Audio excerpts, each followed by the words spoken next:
In the Tesla Model Y Juniper, in this video, we'll talk about the user interface. So as you can see, the user interface has been significantly improved.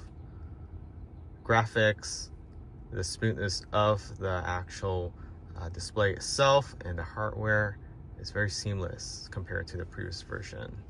A lot of details included in the actual user interface. And you can see here, anything that is on or open, it will show on the display. So for example, if I open the door, it shows the door open. If I close it, it shows the door closed. Now let's go into the sub menu. So sub menu, you have control. This is where all your quick access for adjusting and changing anything from your mirrors adjustment to your steering wheel telescopic adjustment, from your windshield wiper, your dash cam, tilting your mirror, and so forth. Everything is under control, including the car wash mode and putting your car in neutral if you don't want to use the slide bar here. Under dynamic, this is your driving dynamic, whether you want it aggressive acceleration, aggressive regenerative braking, or turning on and off your traction control. You can adjust it here. And then your charging, you can change your charging speed or percentage. You can adjust it on the charging submenu as well. And then autopilot, if you have full self-driving, you will see the icon full self-driving on the top right there. And then you can have it auto start and auto off, or change it to aggressive or non-aggressive, as well as summon control. You can adjust the summon control, backing in and out of your garage, pulling your car up to you. Let's say it's raining and you park far away, and then when you get out, you want it to come to you, you can do that.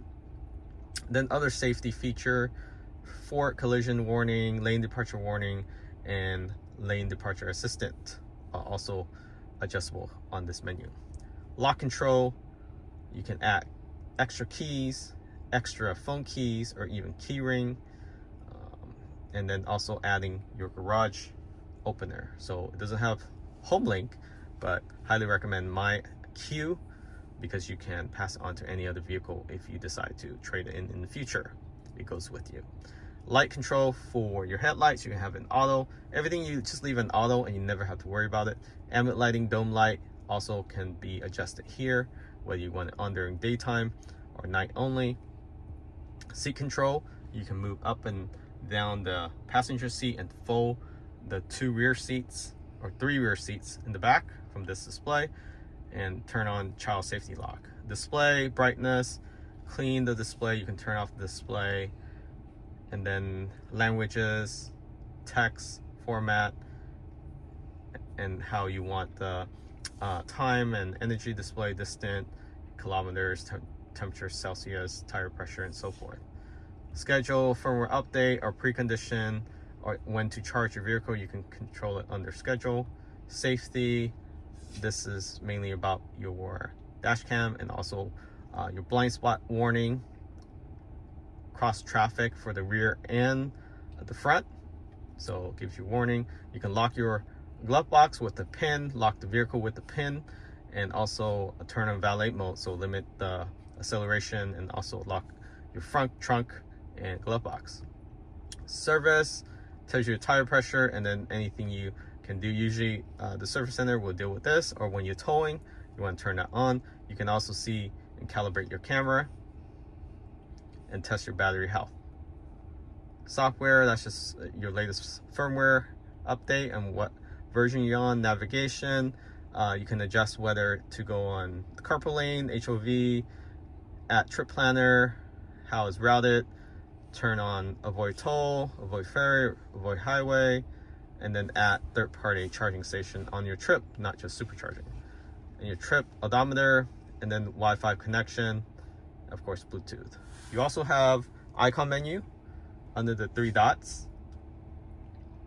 All these icon quick touches as well, quick access to front defroster, rear defroster, very important. Left seat heat and right seat heat and cool.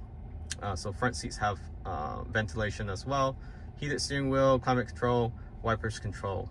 You have your rear display control, so you can control what's on the rear display. You can lock it, and then if you go back to control, or you can go back to the 3-dot menu. You can play YouTube music, audio, Apple Podcasts, Zoom, Theater. So Theater, you can watch movies and stream videos while you're parked. You have arcade, bunch of games here. And you have Theater. So Theater, you can play on dual screen, and then you can minimize it up there. Go back to control, 3 dots. This looks like a Dunkin' Donuts egg. Okay, turn down the volume. And then a cool feature with the AC vent, you can manually turn off the vents, turn it off completely. Go back to the icon menu. You can sing karaoke while you're driving, actually. So of course it's for the passenger. Phone, energy, status. You can actually open browser and search engine. What else you hear? You can text, Spotify, so all those are streaming services. So pretty cool. Of course, you can also move the icon around. So if you open this up, let's say I want to, I don't know, sing karaoke a little bit more often. I can move this icon down, and then now I have the icon on the bottom here for quick control. So you can play around with this, kind of like an iPhone. So you can move this around as necessary and as customizable as you like. Let's see what else. I think that is pretty much it for the user interface. On this display, you can swipe it to the right and see a full screen, or move to the left. Camera, you can turn it on. And also if you swipe over here, you can actually see the tire pressure, as well as the odometer and your trip status. And that is it. There's some Easter egg in here where you can actually open up under toy box. So you can turn on the light show, play jokes, and turn on the fart noise, change the color of your vehicle. You can turn the speaker on outside and speak through your mic inside the car and make announcement, play songs, plug in USB, and so forth. Fireplace, you can turn it on. You can do sketch, switch to Mars, play Santa, Rainbow Road, and so forth. So that is it for the user interface. Hopefully you find this video helpful. If you're on the market for a Tesla Model Y Juniper and this video has helped you make that decision, please use the link in the description of this video for additional saving. Thanks again. Catch you all next time.